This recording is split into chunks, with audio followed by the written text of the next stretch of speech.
Aujourd'hui, je voulais vous parler d'un cas médical que j'ai eu récemment. C'est Bella, le chat, qui a ingéré 200 cm de fil. Il y a quelques semaines, j'ai un chat qui est venu en consultation me voir, puis en sortant de la cage, il y avait 50 cm de fil qui sortait de son derrière. Le pauvre petit chat avait même peur de la chose qui le suivait.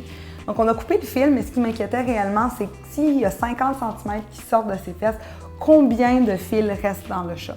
Note à tout le monde, si vous voyez du fil sortir de l'anus de votre chat, ne pas tirer dessus, c'est attaché à quelque part à l'intérieur. Après des tests, les radiographies étaient très suspicieuses pour la présence d'un effet d'accordéon.